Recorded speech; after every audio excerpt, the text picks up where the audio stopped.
วันเพ็ญเดือน6วิสาขบูชาชาวพุทธต่างพร้อมหน้าระลึกคุณพระพุทธองค์และในปีนี้เป็นปีที่ยิ่งใหญ่เป็นปีมหามงคล2,600 ปีแห่งการตรัสรู้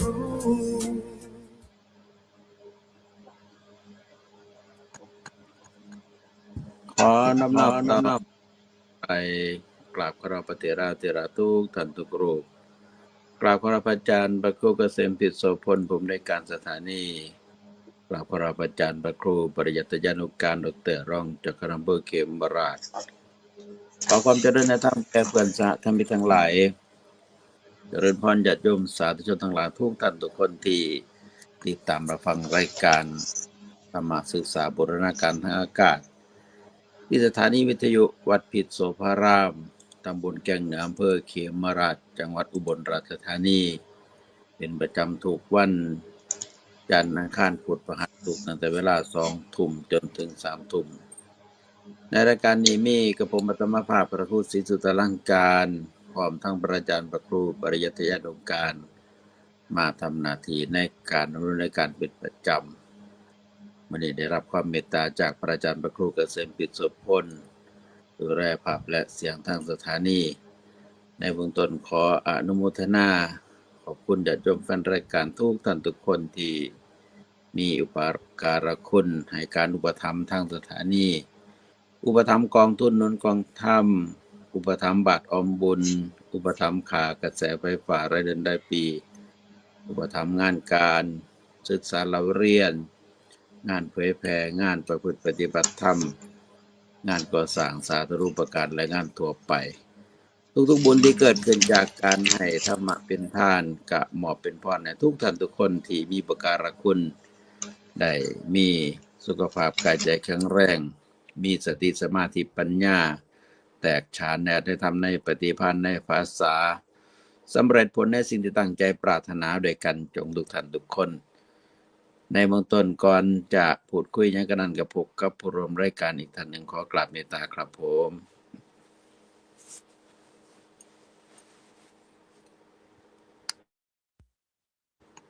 บ่มีเสียงครับผมขอน้อมพระรัตนตรัยกับพระวะเถรานุเถระกับพระวะพระอาจารย์พระครูเกษมพิตรโสพลผู้อำนวยการสถานีวิทยุวัดพิตรโสภารามพระวะพระอาจารย์พระครูศรีสุตลังการเจ้าคณะอำเภอเขมราชขอความสุขความเจริญจงมีแก่แฟนรายการธรรมะบูรณาการทางอากาศถึงเจ้าบ้านทุกท่านทุกคนผมอัตมภาพพระครูปริยัติยานุการวันนี้ก็เข้าร่วมรายการเพื่อจะได้นำสาระธรรมะมาพบปะพูดคุยสนทนาคือพวกผมความเข้าใจกับผู้ฟังเป็นลำดับต่อไปครับครับผมในมื้อนี้ก็แจ้งข่าวบอกบุญเชิญชวนญาติโยมญาติธรรมแฟนรายการที่ติดตามรับฟังรายการทางสถานีในวันที่30พฤษภาคมพุทธศักราช2569ทางวัดธรรมาธิปไตยหรือวัดบรรกำหาดตำบลหนองผือเขมราชมีงานสมโภชธรรมเจดีย์ในการสมโภชพระประธานศาลาการประเรียนที่วัดบรรกำหาดในคืนวันที่30พฤษภาคมต้นบักเช้า9 นาฬิกาการแห่พระไตรปิฎกรอบหมู่บ้านญาติโยมท่านใดจะไปร่วมพิธีแห่พระไตรปิฎกก็เชิญชวนได้เช้า9 นาฬิกาส่วนวันที่31พฤษภาคมทางวัดสนมบางหญ้าตำบลแก่งเหนือเขมราชมีพิธีต้อนรับขัดมหาปริญญาเน้นปริญญา6 ประโยคหลังจากไปรับที่วัดพระศรีรัตนศาสดารามวัดพระแก้วในวันที่30ก็มาฮอดเสาร์วันที่31ก็ตั้งขบวนกลองแห่ต้อนรับพระมหามุทิตาสักการะเจริญชัยมงคลคาถาในเสาร์วันที่31พฤษภาคมแจ้งข่าวเพื่อให้ญาติโยมญาติธรรมไปร่วมบุญได้ในส่วนของงานคณะสงฆ์ทางวันที่29มื้ออื่น ทางโรงเรียนศรีสุตาวิทยาก็มีต้อนรับคณะกรรมการตรวจนับนักเรียนเวลา 8 นาฬิกาเป็นต้นไปส่วนภาคบ่ายส่วนภาคเช้าทั้ง 10 นาฬิกาทางวัดชัยภูมิการามวัดกลางเขมราชเพิ่นจะมีพิธีขึ้นกุฏิใหม่ที่บูรณะแล้วเรียบร้อยเชิญชวนเจ้าภาพไปร่วมบุญตอนภาคบ่ายทางคณะสงฆ์อำเภอเขมราชจะมีการประชุมคณะสงฆ์เขมราชสัญจรที่วัดกลาง วัดชัยภูมิการามญาติโยมท่านใดจะไปร่วมบุญก็เชิญชวนได้ในวันที่19มื้ออื่นอันนี้เป็นการแจ้งข่าวงานการกุศลเบื้องต้นครับผม ครับก็มื้อนี้ตอนกลางวันผมรู้สึกว่าดีใจว่าฝนสิมาปรากฏว่าบ่มีฝนมีแต่ลมมาอย่างเดียวความร้อนก็โอ้ยอบอ้าวคือเก่าลมมาพัดว่ามันเอาสิเอาฝนมาให้ถ้าลมมาไปแล้วเบิดซื่อๆบัดนี้แต่ว่าโอ้ยอากาศก็มื้อนี้ร้อนหลายจังได๋ก็ระวังเด้อผู้ที่เฮ็ดไร่ไถนาผู้ที่ไปทงไปทาไปดูแลไร่นาสาโทต่างๆก็ระวังไว้อย่าสิไปตากแดดร้อนเกินไปพยายามให้ดื่มน้ำพยายามเข้าร่มย้านมันเป็นสโตรกย้านเป็นสโตรกเดี๋ยวก็สิคันมันเป็นตอนกลางวันผู้เห็นก็ใครอยู่ก็สิได้แก้ไขได้แต่ถ้าอยู่ผู้เดียวบัดนี้อันตรายแต่ว่าย้านแต่ว่ามาคุยกันไปคุยกับผู้ใดเพิ่นก็ว่าโอ้ยว่าตั้งแต่ไปฉีดยาวัคซีนมานี่ระวังขนาดเพิ่นว่าย้านเป็นนั่นย้านเป็นนี่มันก็แม่นอีอยู่ผู้ใดไปฉีดยาวัคซีนเพิ่นก็ว่าโอกาสมันสิเป็นนี่อันตรายหลายแต่บางคนก็ว่าใครแน่บ่ได้ฉีดนำเพิ่นว่าซั่นบางคนว่าบ่ฉีดก็บ่ได้เขามาตามคุมื้อรำคาญเลยไปฉีดนำเขาว่าซั่นแนวนั้นก็มีเด้แต่ว่าคุมื้อนี้ระวังผู้ใดสิดูๆขยันแหน่ไปตากแดดโดยเฉพาะเวลาที่ไปเบิ่งกาเบิ่งข้าวเบิ่งหยังบางเทื่อก็ไปขุดหัวหญ้าหัวหยังออกจากเขาไปเฮ็ดไร่เฮ็ดนาระวังไปตากแดดหลายอันตรายเดี๋ยวมันเกิดความร้อนเกินไปเป็นโรคเป็นภัยมาได้บัดเป็นสโตรกมาเรียบร้อยเฮาบ่รู้จักว่ามันสิเกิดหรือบ่เกิดต้องอาศัยความเย็นอาศัยว่าอย่าสิไปตากนานเกินไปให้เข้าร่มเข้าเงาแหน่บ่แม่นห้ามให้ทำบ่แม่นห้ามบ่ให้ทำงานให้ทำได้แต่ว่าดูแลเจ้าของย้านมันเป็นโรคภัยไข้เจ็บตามที่เพิ่นบอกนะครับอันนี้เป็นเกี่ยวกับความร้อนมันร้อนหลายย้านว่าผู้ไปตากแดดตากหน้าไปร้อนเกินไปเดี๋ยวมันสิเป็นอันตรายแต่ว่าแจ้งข่าวนะแจ้งบอกไป ครับ แล้วก็ในหัวข้ออาจารย์พระครูมีพิเศษอยู่บ่มื้อนี้ถ้าบ่มีก็ นี่ก็ว่าไปตามแผนที่วางไว้ครับ อ๋อมื้อนี้คือเบิ่งไปเบิ่งมามื้อก่อนๆก็คิดว่าสิเอาเกี่ยวกับเรื่องอภิธรรมแต่ว่ามันก็เป็นธรรมที่ลึกเกินไปมันก็บ่สามารถที่เข้าใจได้ก็เลยว่าคิดไปคิดมาเดี๋ยวแนวใดน้อพอดีมาคิดได้ว่าสมัยแต่ก่อนพากันสมัยเรียนนักธรรมสันโธครับสมัยเรียนนักธรรมสันโธนี่พากันย้านอันหนึงก็คือย้านโสรสปัญหาคำว่าย้านในที่นี้หมายถึงว่าสนามหลวงนี่เพิ่นบอกว่าเขาสิออกโสรสปัญหานี่แทบทุกปีออกโสรสปัญหาคือปัญหา16มานพ16ครับ ที่มาถามปัญหาพุทธเจ้าก็เลยประกันท่องไว้ครับว่าโดยเฉพาะชื่อมานพ16นี่แต่กี้โอ้ต้องให้เบิดปัญหาจักเบิด การสอบของพาเนียนนี่บ่ได้สอบกขคงสอบโดยข้อเขียนถ้าท่องบ่ได้เวลาตอบก็ตอบบ่ได้ต้องท่องให้จำหัวข้อถามของโส ทรศัพท์ปัญหา เขียนเบิดบ่ได้บาทจังสิถึงบ่ได้กาพิดคือณปัจจุบันนี้ส่วนธรรมศึกษาณปัจจุบันนี้เพิ่นกาวมันง่ายบ่เทื่อก็บ่ได้คิดหยังซะเลยรับตาย้อนปากกาโลด นี่คือกัน ครั แต่ บ ว่าถ้าเป็นนักธรรมนี่เป็นพระเป็นเณรนี่โอ้เขียนหลายดีแต่ก่อนโทรศัพท์ปัญหานี่เป็นบทเป็นเรื่องหนึงเป็นข้อหนึงที่สิมีในปัญหา7ข้อก็เลยว่าต้องท่องเอาก็เลยว่ามื้อนี้สิเอาโทรศัพท์ปัญหานี่ล่ะมาอธิบายเพราะว่าเพิ่นบอกว่าโทรศัพท์ปัญหานี่เป็นธรรมะชั้นสูงในพุทธศาสนาอุดมไปด้วยปัญญาพระสูตรนี้ได้รับการยกย่องจากอย่างมากก็คือในวงการอภิปรัชญาว่าเป็นเลิศในด้านอัตถ์แล้วก็เป็นเลิศในด้านพยัญชนะ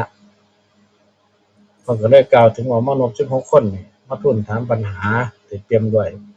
ปัญหาของพุทธองค์คือเพิ่นว่าเอามาถามนี่เป็นการทดสอบเป็นการทดลองว่าพระองค์นี่มีปัญญาบ่ปัญญาส่ำใด ครับ ผู้มาถามนี่ก็เป็นพราหมณ์ครับพราหมณ์ภาวรีเพิ่นคิดปัญหาขึ้นมาก็เลยให้ลูกศิษย์นี่ไปถามบ่มาถามเองเด้พราหมณ์ภาวรีนี่มีลูกศิษย์อยู่หลายครับที่แน่ๆก็คือเห็นชัดเจนก็เป็น16คนนี่ล่ะก็เลยเอิ้น16คนนี่มาผู้เด่นๆมาปลูกปัญหาให้ไปถามพุทธองค์แล้วก็คาดว่าเพิ่นก็คือสิฟังนำกันนี่จังได๋ก็บ่อาจจะบ่ได้อยู่หั่นล่ะตอนนั้นเพราะว่าลูกศิษย์เพิ่นก็ท่องได้ปัญหาแล้วก็มาหาพุทธองค์ ฝาก ในคำถามนั้นพราหมณ์ภาวรี ตรงลูกศิษย์ก็ฝากปัญหามาครับ ครับ ฝากไปถามแล้วก็คือสิมันให้ไปแก้ฟังคือต่อไป คือปัญหานี่ อาจารย์ผู้ที่ฝากมาพามนั่นเพิ่นก็สิประเมินว่าถ้าปัญหานี้ตอบบ่ได้ก็แสดงว่าพุทธองค์ยังบ่ทันได้เกิดขึ้น แต่ถ้าตอบปัญหานี้ได้แสดงว่าบุคคลนั้นต้องเป็นพระสัมมาสัมพุทธเจ้าเท่านั้น ครับเพิ่นปลูกปัญหาบนธรรมดาเด้แสดงว่าพราหมณ์ภาวรีนี่เป็นผู้มีปัญญาชั้นยอดคือกันแต่ว่าบ่ทันได้บรรลุธรรม ครับ บ่ทันได้บรรลุธรรมเพิ่นมาเป็นเขาเอิ้นว่าเป็นเจ้าลัทธิหนึงคือกันเป็นเจ้าลัทธิหนึงคือกันแล้วก็มีลูกศิษย์หลายคนเนาะเมื่อ16คนไปเฝ้าแล้วบาดนี้เพิ่นก็บอกเมื่อ16คนไปหาแล้วเพิ่นก็บอกคาถาปลูกคาถาให้แล้วก็สั่งว่าให้เจ้านี่ไปเฝ้าพระพุทธเจ้าเด้อแล้วก็ทูลถามปัญหาเพิ่นชื่อเพิ่นบาดนี้ผู้ที่1ชื่อว่าอสิตะผู้ที่2นี่ชื่อว่าเมตตะติสสะเมตไตยะผู้ที่3นี่ชื่อว่าปุณณกะผู้ที่4ชื่อว่าเมตตะคู่ผู้ที่5ชื่อว่าโทตกะผู้ที่6ชื่ออุปสีวะผู้ที่7ชื่อนันทะผู้ที่8หิมกะผู้ที่9โตทัยยะผู้ที่10กัปปะผู้ที่11จตุกนีที่12ปัทรวุฒ13อุทยะ14โอสาละ15โมคครา16ปิงคิยะ16คนที่เป็นลูกศิษย์เพิ่นก็ย่อมรับเอาปัญหาของอาจารย์ขอไปหาไปทูลถามแต่เพิ่นบอกว่าในศิษย์ทั้งหมดเนี่ยโมคคราชเพิ่นถือว่าเพิ่นเป็นผู้ฉลาดกว่าหมู่ความจริงโมคคราชว่าสิไปถามก่อนหมู่เด้แต่บ่ได้โอกาส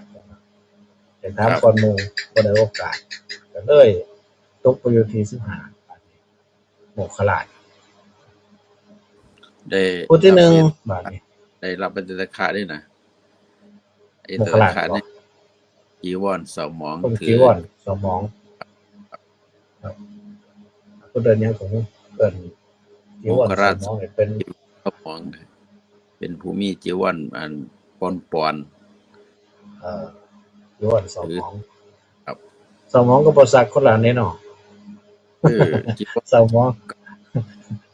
แต่ก็สะอาดอยู่แต่เพียงแต่ว่ามักใส่ของก่อนเก่า สีสมองบ่สีสมองสีบ่สูดสาด อันนี้เพิ่นโมกขราชตอนนี้ตตะคะแล้วก็เป็นหอยบ่มพุ่นโมกขราชแต่บ่ที่ได้เป็นโสดาบันเด้ตอนถามปัญหาครับครับเพราะว่าเพิ่นคือเห็นอาจารย์ภาวรีนี่ว่าโอ้เสียดายเด้อาจารย์เพิ่นบ่ได้มาฟังนำถ้าอาจารย์เพิ่นมาฟังนำอาจารย์เพิ่นฉลาดก็สิฮู้อัดฮู้ทำนำครับโทษฐานที่ว่าไปคิดไปหาอาจารย์นั่นล่ะก็เลยได้บรรลุธรรมเป็นโสดาบันผู้อื่นเขาเจ้าได้บรรลุธรรมหมดอะไรเขาว่าบ่ได้คิดพันไผก็เป็นตัวกวนฮอดขึ้นฮอดอาจารย์ก็เลยได้ตัวสมมามักครับแม่นแต่ก็สุดท้ายก็เพิ่นนี่กลับไปบอกเอาคำถามนี่ไปบอกอาจารย์นั่นอาจารย์ก็ได้บรรลุโสดาบันนำครับสุดท้ายสิได้บวชบัดนี้จะได้บวชเพิ่นถือว่าจังว่ามีปัญหาว่าในมนุษย์16ใครเป็นศิษย์แล้วกลายมาเป็นอาจารย์โมคคลาชโมคคลาชนี่ต้องการเป็นศิษย์แล้วถ้าเพิ่นได้มาบอกทำแก่อาจารย์แล้วบัดนี้กลายเป็นอาจารย์บัดนี้ครับพราหมณ์ภาวรีนี่มาเป็นลูกศิษย์เพิ่นบัดนี้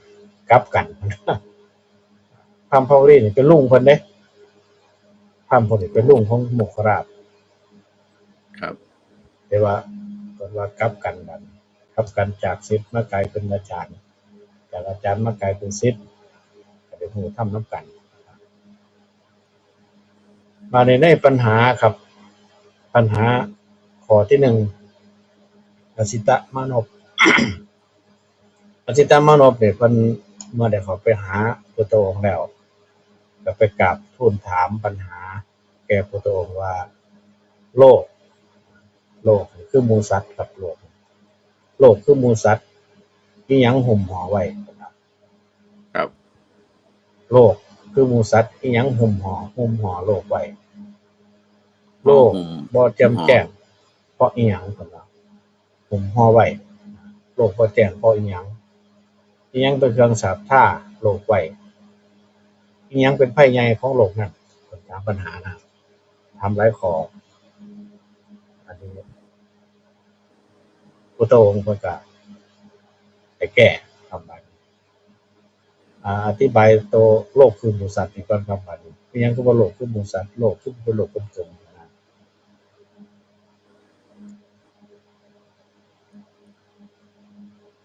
นิมนต์ครับบ้านเฉลยบ่โลกคำว่าโลกคือหมู่สัตว์อิหยังเพิ่นคือว่าโลกคือหมู่สัตว์นี่ล่ะคืออธิบายคำว่าคือถ้าจะพูดอธิบายต้องให้เพิ่นเฉลยก่อนเฮาสิอธิบายขยายความตรงเพิ่นเฉลยความคือตัวโลกคือหมู่สัตว์ทุกมีอะไรนำไปเนาะข้อแรกเพิ่นตอบว่าจังได๋พุทธองค์บอกว่าโลกคือหมู่สัตว์นะโลกบ่แจ่มแจ้งเพราะว่ามีความตณีนี่มันหุ้มห่อไว้แล้วก็ตัณหาฉาบท่าโลกไว้ตัณหาทั้งหลายทั้งปวงเนี่ยตัณหา3นั่นล่ะมันฉาบท่าโลกไว้มันปิดบังโลกไว้เป็นเพราะว่าอิหยังเป็นเครื่องฉาบท่าคือตัณหาเป็นเครื่องฉาบท่าอิหยังเป็นภัยใหญ่ของโลกคำว่าภัยใหญ่ของโลกนี่ก็เพิ่นแก้ว่า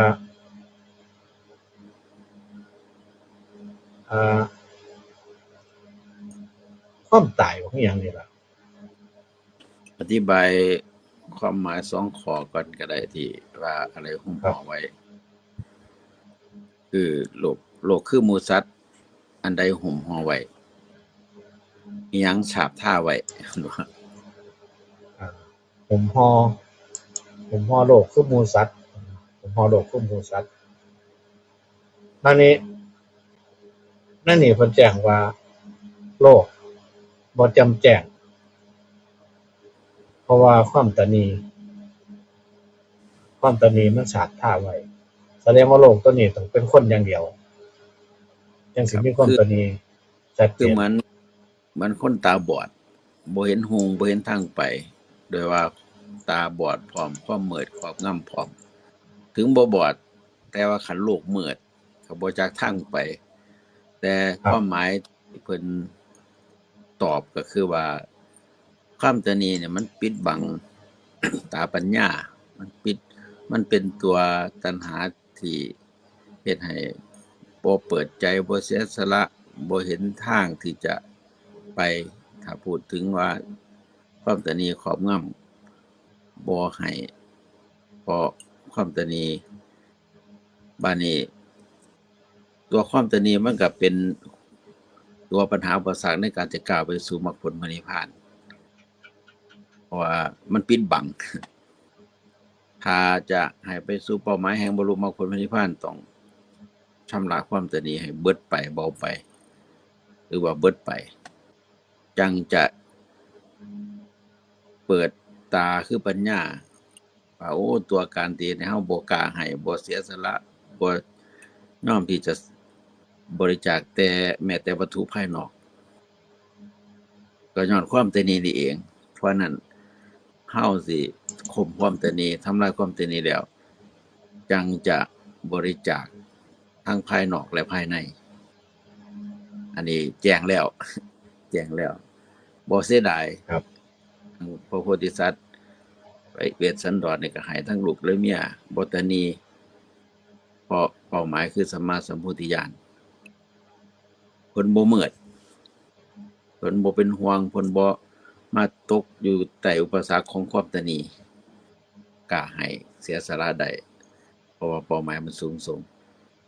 บัดนี้พอมามนุษย์สรรพสัตว์ทั่วไปนี่มันยากเด้ก็สิบริจาคที่จะให้เพราะความตนีมันคล้องใจอยู่คันว่ามืดอันธพาลหรือว่ามืดปอดก็แม่นโดยว่ามันสลัดบ่ได้เพราะว่ามีแนวมาบังคือความตนีมาบังครับ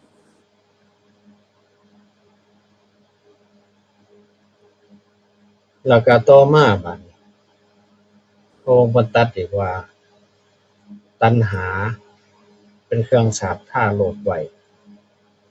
ครับ เป็นตัณหาเป็นเครื่องฉาบท่าโลกคือหมู่สัตว์นี่ไว้หมู่สัตว์ในที่นี้คือมนุษย์เฮาครับเพราะว่าตัณหานี่ฉาบแล้วก็ท่าปิดบังไว้ มันความทะยานอยากมันปิดบังมันฉาบท่า เพราะว่า ให้ม ตั นุ ณ ษย์ หา เฮานี่ วิภวตัณหา ครับ กามตัณหาภวตัณหาวิภวตัณหาทั้งสามประการ ครับฉาบ คือ ท่าโลก ตัว ฉาบท่าสัตว์โลกไว้ ตัวรูปเสียงกลิ่นรสก็เป็นตัวหนึ่งที่สาบท่าเฮาจิตใจ ครับ ตัวยึดมั่นติดมั่นในภพก็เป็นตัวสาบท่าปิดกันจิตใจบ่ให้เห็นแจ้งตามความเป็นจริง ความบ่อยากมีอยากเป็นคือวิภวตัณหาก็มีผลต่อการปิดกันว่าให้เห็นทางสว่างเป็นทางหลุดพ้นคือก่อนที่ไปสู่ความหลุดพ้นนี่ถ้าสลัดตัณหา3บ่ได้ก็ไปบ่ฮอดก็เลยว่าถูกสาปท่าไว้คือกันกับมันเอาขี้ดินโอบทองคำไว้นี่บ่เห็นทองคำอยู่ข้างในของมีค่าบ่เห็นเพราะมีขี้ตมโอบไว้คนที่บ่ได้ไปหูแจ้งแทงตลอดในถ้ำก็ถูกตัณหาฉาบท่าจิตใจบ่แม่นสาบท่าตัวเด้ฉาบท่าจิตใจฉาบท่าสติปัญญาไว้ก็เลยบ่ทะลุครับ มาในข้อต่อไปเพิ่นก็ว่าอจิตตมโนเนี่ยเพิ่นถามเลยว่ากระแสคือความคิดทั้งหลายนี่ย่อมไหลไปในอารมณ์ทั้งปวงคืออารมณ์ที่มันมาหาคนมันมาหาเจ้าของนี่ล่ะมันไหลไปด้วยอารมณ์ทั้งปวงอีหยังเป็นเครื่องกั้นกระแสทั้งหลายเพิ่นถามเลยว่าอีหยังเนี่ยกั้นกระแสได้พระองค์ตรัสว่าสิ่งที่แก้กระแสได้ที่กั้นกระแสไว้ได้ก็คือสติสติเป็นเครื่องกั้นกระแสทั้งหลายคือเป็นเครื่องกั้นความคิดทั้งหลายทั้งปวงไว้ได้บัณฑิตกระแสเหล่านั้นบัณฑิตเพิ่นย่อมปิดด้วยปัญญาบาดนี้เพิ่นเอาปิดการนั้นคิดการไหลด้วยปัญญาคือสติที่ประกอบด้วยปัญญานี่มันสิกั้นไว้บัณฑิตเพิ่นย่อมปิดด้วยปัญญาปิดกระแสที่มันจะไหลบ่อยไหลไปตามอารมณ์ต่าง แต่ว่าความคิดนี่มันบ่มีที่สิ้นสุดของความคิดปุถุชนเห็นปุ๊บความคิดมันไปแล้วเห็นหยังก็ตามเห็นดอกไม้มันก็ไปแล้วบาดนี้แต่ว่าเมื่อมันคิดไปแล้วดอกไม้บางเทื่อก็ว่ามันหอมบางเทื่อก็เป็นอาหารบางเทื่อก็เอาไปบูชาพระแล้วแต่ทุกคนสิคิดไปแต่ว่าเมื่อเห็นปุ๊บมันไปแล้วโดยเฉพาะว่าเป็นปุถุชนผู้ที่ยังมีกิเลสทั้งหลายทั้งปวงมันก็ไปตามกระแสนั้นคิดไปแต่ว่าถ้าว่าผู้มีสติบาดนี้มีสติหรือว่าเป็นบัณฑิตเพิ่นก็สิกั้นกระแสพวกนี้เอาสติมากั้นบ่ให้มันไหลไปบ่ให้อารมณ์มันไหลไปตามนั้นเพิ่นก็เลยว่าสตินี่ย่อมปิดด้วยปัญญาครับวิธีกันก็เพิ่นให้ฝึกก่อนตามธรรมดาเฮาถ้าสติบ่ดีบ่มีกำลังพอก็ปิดกั้นหรือว่าหยุดความคิดบ่ได้อย่างที่สังเกตเวลาเฮาปฏิบัติกรรมฐานในขณะที่กำลังคิดไปนี่ครูอาจารย์เพิ่นแนะนำว่าให้สติปักลงที่หัวใจใต้ราวนมด้านซ้ายคิดหนอคิดหนอกำหนด3เทื่อบ่หยุดคิดเผลอแป๊บเดียวก็ไปอีกแล้วแต่ว่าพอได้เดินจงกรมยืนเดินนั่งนอนได้ฝึกสติดีแล้วแค่เฮารู้สึกว่าคิดหนอนี่เอาความรู้สึกมาโฟกัสหัวใจหยุดคิดทันทีบัดนี้กระแสของผู้มีตัณหากระแสความคิดของผู้มีตัณหาเป็นสิ่งหนึ่งที่ห้ามยากแต่ว่าก็จำต้องห้ามเพราะว่ามันจะนำไปสู่กระแสแห่งความไฟต่ำตามธรรมดาจิตมันจะไหลไปสู่ไฟต่ำคิดไปสู่ไฟต่ำก็เลยใส่ตัวสติเป็นตัวกันอุปมาแล้วคือกันกับว่ามีคันแทกปานน้ำไว้บ่ให้ไหลไปตามไฟต่ำความคิดที่ไหลไปสู่กระแสก็ใส่สติเป็นตัวระลึกรู้ถ้าฮู้แล้วความคิดก็เป็นเรื่องที่แปลกมันสิหยุดคิดเหมือนว่าละอายว่าสติหูทัน มันจะกลับมาทันทีแต่ว่าถ้าปรุงแต่งในทางที่เป็นกุศลเนี่ยประคองไว้ระลึกรู้ที่พระอาจารย์บอกว่าห้ามบ่ได้แต่เพิ่นให้ฮู้ว่าคิดอีหยังถึงห้ามบ่ได้แต่ว่าก็ตามรู้ว่าคิดอีหยังอยู่ถ้าได้แบบนี้ก็ดีครับโดยว่าที่เฮาฮู้ว่าคิดอีหยังอยู่นั่นถ้าเป็นทางอกุศลก็ห้ามไว้ดึงไว้บ่ให้ไหลไปสู่ฝ่ายต่ำถ้าเป็นกุศลก็รับรู้แล้วก็ปล่อยวางนี่เป็นวิธีที่จะกั้นห้ามความคิดได้บ่ให้ไหลไปสู่ฝ่ายต่ำตามกระแสครับครับบัดนี้ก็อสิตะมานพเพิ่นก็ถามอีกต่อไปอีกว่าชนเหล่าใดเป็นผู้มีธรรมอันพิจารณาแล้วชนเหล่าใดผู้ยังต้องศึกษาอยู่แล้วก็เป็นผู้เป็นศึกษาเป็นอันมากอยู่ในโลกนี้คือศึกษาเป็นอันมากในโลกนี้พระผู้บาทพระองค์เพิ่นก็ได้ตรัสว่าภิกษุบ่กำหนัดยินดีในกามทั้งหลายมีใจบุคคลมั่วฉลาดในธรรมทั้งปวงมีสติเพิ่งเว้นทั้งหลายทั้งปวงเพิ่งเว้นอารมณ์ทั้งหลายทั้งปวงได้อันนี้เพิ่นว่าเป็นผู้ศึกษาครับตอนนี้เป็นผู้ศึกษาอยู่คันถามว่าเพิ่นถึงที่สุดแล้วนี่ก็สิเป็นผู้บ่ต้องศึกษาแต่ว่าถ้าศึกษานี่ก็คือเป็นผู้ทั้งหมดเป็นผู้บ่ทันได้ถึงมรรคผลนิพพานหรือว่าส่วนเป็นผู้พิจารณาให้แล้วก็ต้องศึกษาอยู่ยังเป็นปุถุชนถ้าว่าผู้คือเพิ่นศึกษาในเรื่องยินดีกำหนดบ่กำหนดกำนัดยินดีอันนี้เพิ่นคิดเพิ่นตรัสว่าภิกษุผู้บ่ทันได้ศึกษานี่ก็สิเป็นแนวนั้นถ้าผู้ศึกษาล่ะมีใจบุคคลมั่วบัดนี้ฉลาดในธรรมทั้งปวงมีสติก็สิเว้นได้รอบหมดทุกอย่างกลายเป็นผู้ที่มีธรรมมาเห็นแล้ว หรือมันเสริมครับ ถ้าพูดถึงการชำระจิตใจสิให้เบาบางจากตัณหาที่ได้บรรลุธรรมเป็นพระโสดาบันเนี่ยชำระไปได้25%แต่ก็ยังอีก75%มันก็ต้องศึกษาต่อทำลายไปอีก25%เป็น50%ได้บรรลุธรรมเป็นพระสกิทาคามีก็เหลืออีก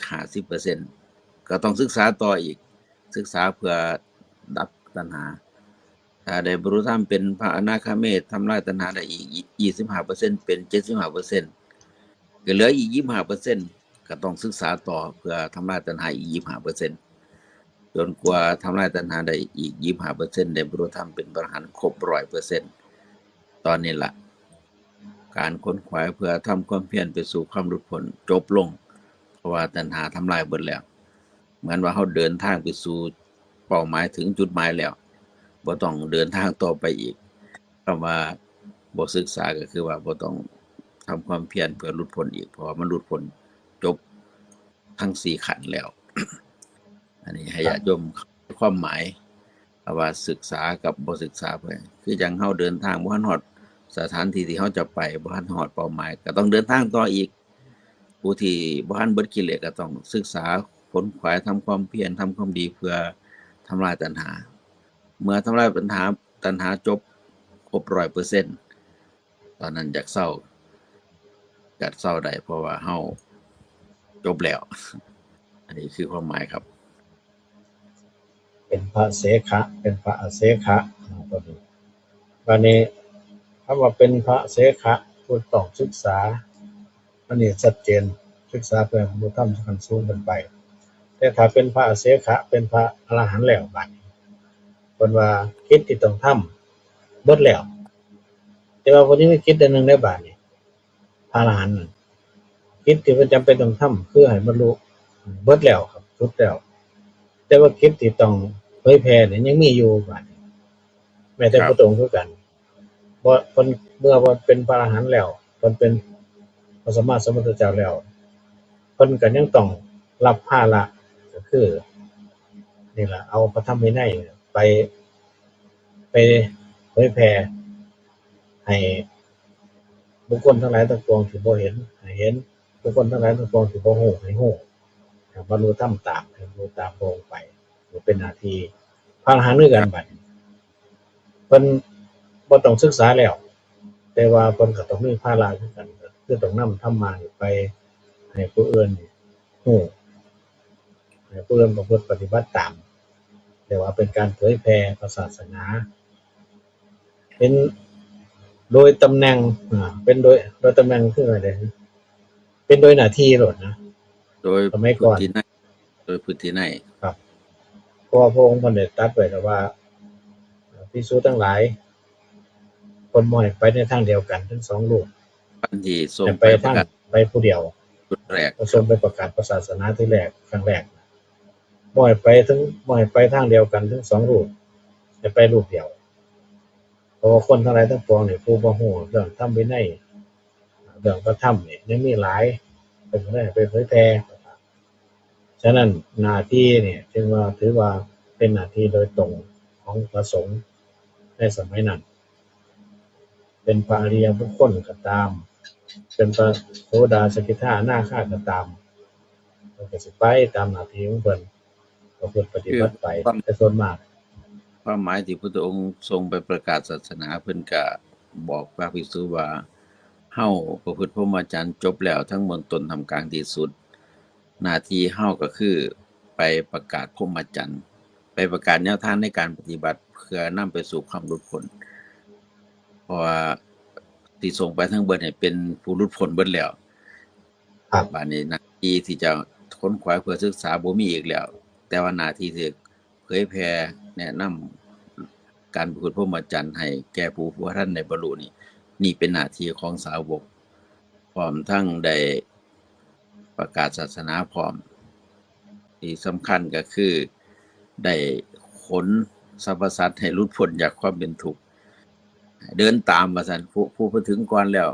บัดนี้ก็ชวนผู้อื่นเดินนำเดินวิธีการประพฤติจรรย์เพื่อไปสู่ความหลุดพ้นแต่ว่าของพระอรหันต์นี่พระอรหันต์นึงก็คือว่า ประคับประคองขันคือรูปนี่ละมันต้องปฏิบัติคัดเกลาให้บ่ให้เป็นโรคภัยไข้เจ็บแต่ว่าส่วนทางจิตใจนี่คัดเกลาเรียบร้อยแล้วที่สำคัญก็ขาดแต่ว่าการประคองขันรอวันแตกสลายไปกับนำธรรมะประการพระพุทธพรหมจรรย์ไปบอกไปแนะนำผู้ที่บ่ทันได้เข้าใจครับ ในสมัยก่อนก็บ่ก่อนปานใดดอกสมัยเป็นพระน้อย เป็นพระประมาณพรรษาหรือ2 พรรษานี่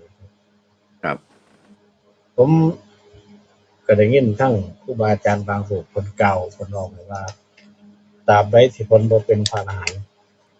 เพิ่นสิบ่สอนเพิ่นว่าก็เลยบาดนี้พระเดชพระคุณหลวงพ่อเพิ่นน่ะเพิ่นบรรยายธรรมไปพระเดชพระคุณหลวงพ่อว่าครูบาอาจารย์ก็มีบางรูปคิดแต่ว่า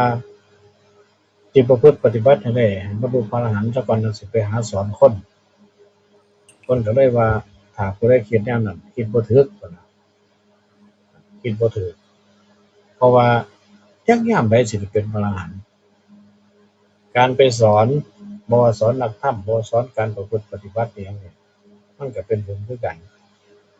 เป็นบุญเป็นกุศลคือกันสร้างบุญสร้างกุศลคือกันเฮาฮู้เฮาก็ไปสอนเพิ่นเฮาฮู้วิธีปฏิบัติก็ไปสอนเพิ่นปฏิบัติมันบ่บาปบ่เป็นบาปบ่เป็นหยังซั่นล่ะถ้าผู้ใดว่าฮู้แล้วบ่สอนรอให้เจ้าของเป็นพระอรหันต์ชาตินี้มันสิได้อยู่บ่พุ่นว่าชาตินี้มันสิได้อยู่บ่พระอรหันต์เพิ่นก็เลยบอกว่าพระจับหันพระจับหันคือเขาหันไปทางนั้นก็ไปทางนั้นโยมว่าทางนั้นไปทางนี้ไปตามโยมว่าจังได๋ก็ไปตามเขาพุ่นนะหมู่ว่าจังได๋ก็ไปตามหมู่เพิ่นก็เลยว่าถ้าผู้ใดตั้งใจแนวนั้นให้กลับมกกลับใจซะเด้ออย่าสิไปว่าแนวนั้นให้ตั้งใจประพฤติปฏิบัติถ้าได้ก็ดีไปถ้าบ่ได้ก็หน้าที่เฮาคือสอนบ่จำเป็นต้องว่าให้บรรลุอรหันต์สิไปสอนเทื่อมันบ่ฮอดอรหันต์ง่ายเด้บ่สิไปสอน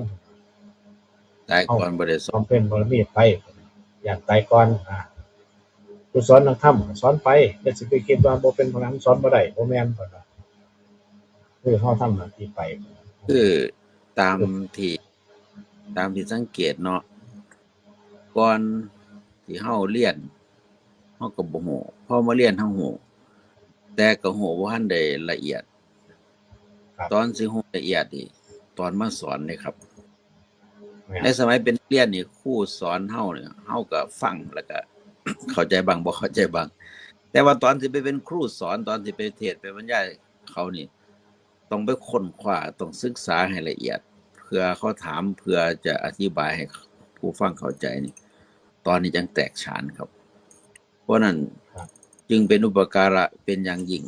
ถ้าเฮามาทำหน้าที่ในการสอน ในเบื้องต้นเฮาก็สอนปริยัติก่อน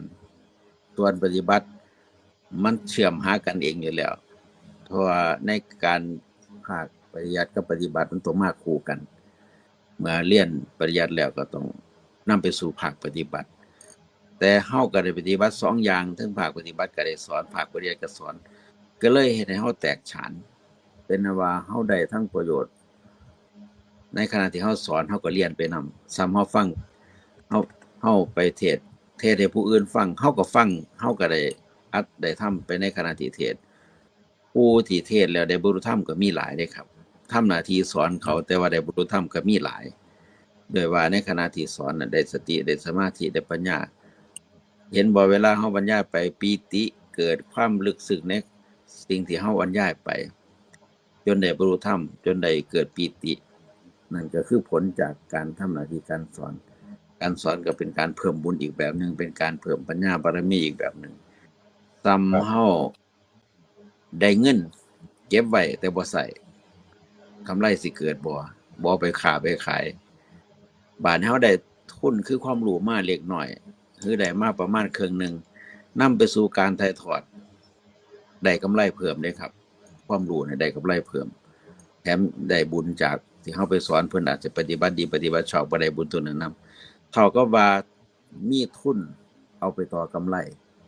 อันนี้อยากให้ผู้ที่เพิ่นบอกว่าถ้าบ่ได้บรรลุธรรมเป็นพระอรหันต์สิบ่สอนได้มองอีกมุมหนึ่งว่าในขณะที่สอนเท่ากับว่าเฮาแสวงหากำไรแต่ว่าคันครูมีทุนอย่างเดียวแต่เก็บไว้บ่ไปสร้างกำไรประโยชน์มันได้น้อยได้หลายมันก็ได้น้อยแต่คันเฮาเอาไปลงทุนเพื่อให้ได้กำไรมันสิได้ทั้งทุนก็เหลือได้ทั้งกำไรเพิ่มอันนี้คือมุมมองให้คิดครับผมครับแล้วก็ในสมัยก่อนๆในสมัยก่อนเดี๋ยวคนผมพอเพิ่นก็สิคุยอย่างเพิ่นสิถามเพิ่นสิเทศน์เรื่องของนางมหาสุมาณานี่ล่ะเพิ่นสิบรรยายตลอดเพิ่นว่าเกี่ยวกับว่าบวชแล้วนะบวชแล้วนี่บ่นว่าสิได้ผลโลดเพิ่นว่าได้อยู่แต่ว่ามันบ่ได้หลายผู้ที่เขามาบวชนี่สิคิดว่า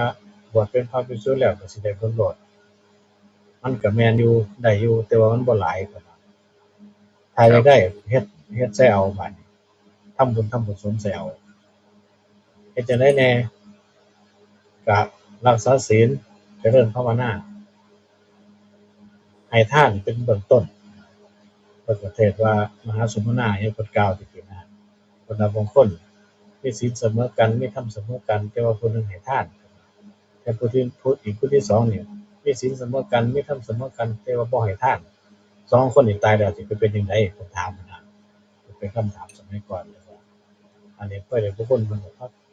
ก็เน้นหลวงพ่อใหญ่เพิ่นแสดงเรื่องนี้เพราะว่าจังไดก็ตามในโลกเฮานี่มันสิปราศจากการให้บ่ได้ตั้งแต่ไหนแต่ไรมันจะเป็นเรื่องยาวครับอาจารย์สายเขาเสียงเขาใหม่ก็ในการปฏิบัติของการทำหน้าที่ในการสอนนี่ก็เท่าที่อธิบายนั่นแหละคือทำให้เกิดกำไรจากการทำหน้าที่ในการสอนเฮาต้องการได้ทุกอย่างในการสร้างบารมีคืออย่างเฮาขายของน่ะถือเราขายแต่สบู่ยาสีฟันแต่ว่าอย่างอื่นบ่ขายมันก็บ่ทันเงินผู้ต้องการมีหลายประเภทเฮาก็ต้องบริการหลายประเภทในการสร้างบารมีคือกันเฮาก็ต้องทั้งสร้างบารมีทั้งด้านการบำเพ็ญทานทั้งด้านการปฏิบัติศีลทั้งด้านการภาวนาตัวเผยแผ่ตัวสอนนี่เป็นการภาวนา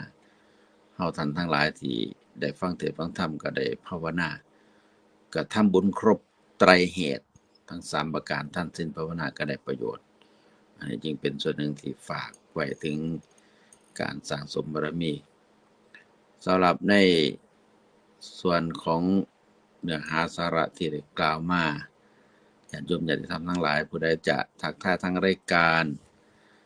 เหลือเวลาอยู่10นาทีเปิดโอกาสญาติโยมแฟนรายการทักทายช่วงท้ายรายการในมื้อนี้อนุโมทนาญาติโยมญาติธรรมได้ร่วมบุญเพื่อทำโรงทานงานสมโภชวัดบ้านคำหาดสมโภชธรรมเจดีย์มื้อนี้ทางคุณแม่มนุรามนสิงห์ฝากจตุปัจจัยมาร่วมโรงทาน300บาทบรรลุสถานี100บาทแต่คุณแม่นุกกรผิวทองดูรวมบุญโรงทานอีก100บาทคุณครูพนมวันพิเคราะห์กิจ200บาทอาจารย์เสียนคันติมโน100บาทพระครูสิริมงคลสุทธาจารย์100บาทอาจารย์นรงค์ที่ค่าอยู่ภาค100บาทคุณแม่พินิจเรากันหา200บาทคุณรัศดาพรบุญร่วม99บาทคุณแม่แก่นใจวงธรรมา100บาทคุณลำดวนของแก้ว100บาทคุณพิธีกรวิลามาศ300บาทอนุโมทนาทุกท่านทุกคนที่ร่วมบุญอาจารย์ไม่รุดบ่หรือเขามาแล้วเอามาแล้วครับครับนิมนต์เพิ่มเติมอาหารเป็นโทรเข้ามานิยมโทรเข้ามาเลยรับสายครับฮอดใช้แล้วคือบ่หันก็ฮอดตรงที่การสอนครับอาจารย์นางสุมนาเทวีครับทานศีลภาวนาในการบำเพ็ญบุญ กับนางสุมาณาเนี่ยเพิ่นหลวงพ่อใหญ่เพิ่นก็สิเทศน์ประจำดอกเพิ่นว่าผู้ใดก็ตามสมมุติว่าในโลกนี้มีศีลมีสมาธิมีปัญญาเสมอกันแต่ผู้หนึ่งมักให้ทานผู้หนึ่งมักให้ทานคือเพิ่มไปผู้ที่สองนี่มีศีลมีสมาธิมีปัญญาแต่บ่ให้ทานบัดนี้โดยที่เฮ็ดว่าทำบุญได้แนวนี้ก็ได้คือกันมาถ้าคนสองคนนี้ไปเกิดในภพใหม่ชาติใหม่ผู้ใดให้ทานนี่ก็สิมาเพิ่มว่าทรัพย์สมบัติก็สิหลายบัดนี้สิมีทรัพย์มีสมบัติหลายเพราะว่าได้สร้างไว้ได้สร้างทานไว้ทานนี่มันเป็นบ่อเกิดคือโภคะนี่สิเกิดมาบ่สมพอใดก็ได้บ่สมพอใดก็ได้คือหมายถึงว่าเฮ็ดประกอบการอาชีพการงานอาชีพนั่นน่ะบ่สมพอใดก็ได้เฮ็ดไร่ไถนาบ่สมพอใดก็ได้แต่ผู้บ่ได้เฮ็ดบาดนี้ผู้บ่ได้ทำบุญบ่ให้ทานไว้เกิดมาพบใหม่ชาติใหม่เฮ็ดปานใดก็บ่ได้บาดนี้ได้อยู่แต่ว่าได้บ่สมกับเฮ็ดส่ำเฮ็ดนายากๆเพิ่นก็สิเทียบว่าส่ำพวกหว่านข้าวนั่นล่ะหว่านหน้าหว่านก็บ่ได้ต้องมีหน้าหว่านดอกบางเทื่อก็ถ้ามันพร้อมเบิดมันก็ได้หลายอยู่แต่ว่าที่บ่ได้หลายบาดนี้หว่านไว้แล้วหญ้ามันเกิดหญ้าเกิดท่วมเบิดมันก็บ่ได้บาดนี้น้ำก็บ่มีอีกเสร็จบาดนี้มีแต่หญ้าท่วมไปมันก็บ่ได้ครับเพิ่นก็เลยเทียบว่าคนสองคนนี่สิไปไสก็ตามไปเกิดพบใหม่ชาติใหม่ถ้าเป็นมนุษย์คือกันผู้ที่ให้ทานนี่ผู้ที่ให้ทานนี่ก็สิมีบุญมีอานิสงส์ก็คือทรัพย์สมบัติที่เกิดสิมีโภคะเป็นนั้นมากคือหาหยังก็ได้ส่วนผู้ใดบ่ได้ให้ทานนี่บางเทื่อบางที่ได้ไปหาขอเขาบ่ได้บาดหาขอเอาได้บาดเป็นหยังคือเป็นซั่นเพราะว่า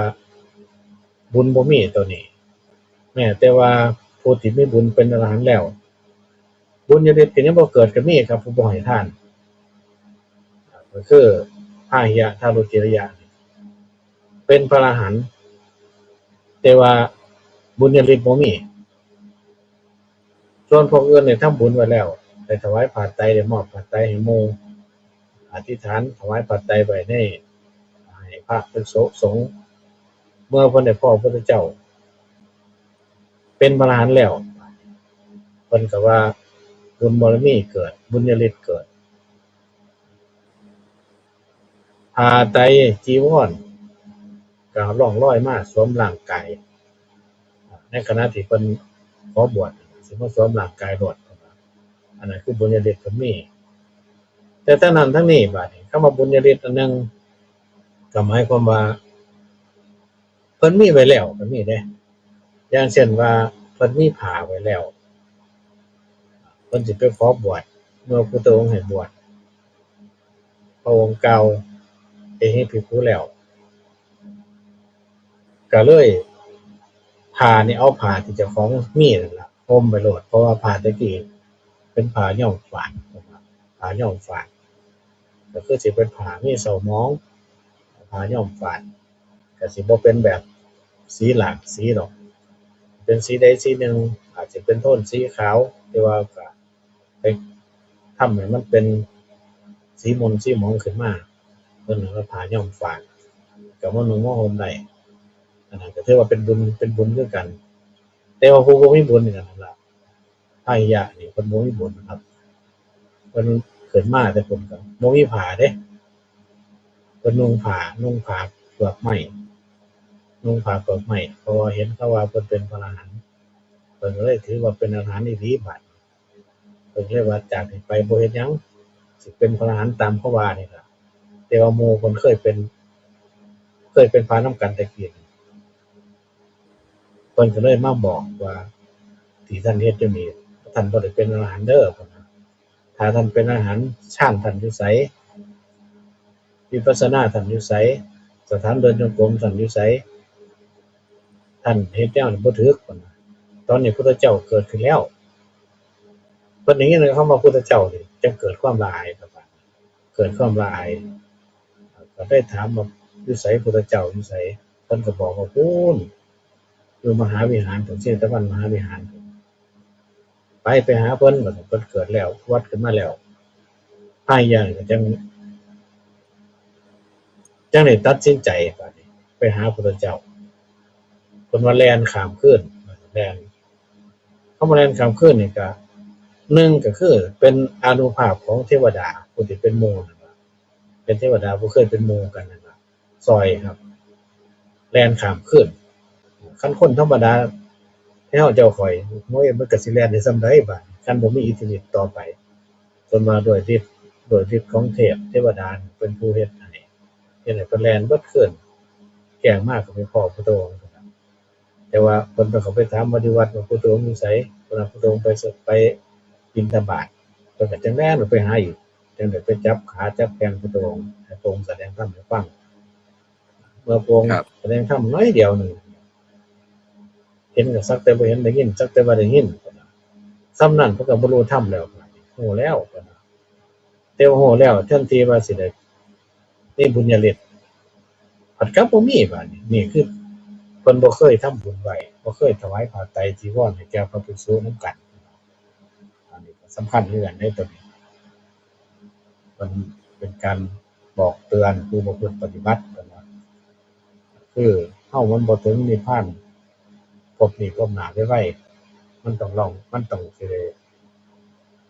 ร่องรอยในวัฏสงสารคือท่องเที่ยวในวัฏสงสารไปถึงบ่จักเท่าใดล่ะมันหาบ่ได้ล่ะมันนับบ่ได้เพิ่นว่าเฮาต้องทำไว้เพื่อไว้บ่ว่าสิบวชแล้วก็บ่ประพฤติปฏิบัติบวชแล้วก็บ่ได้รักษาศีลบ่ได้ให้ทานเฮาต้องเฮ็ดให้มันครบทุกอย่างครับนี่คือใช้เวลาอยู่2 นาทีครับอาจารย์ครับเปิดโอกาสญาติโยมแฟนรายการทักทายก็คงจะบ่ทันและมีหยังสรุปท้ายครับผมก็เป็นนั้นว่าเรื่องนอกจังมาต่อกันดูครับผมกับขอบคุณพระอาจารย์ประหยัดครับที่เมตตาสาระธรรมะครับขอบคุณพระอาจารย์ประครูจิตโสพลดูแลภาพและเสียงน่าจะตามรับฟังขออานิสงส์แห่งบุญนำพาชีวิตจิตใจเจริญในท่านภาวนาสำเร็จผลและที่ตั้งใจปรารถนาโดยกันจงทุกท่านทุกคนเทินขอเจริญพร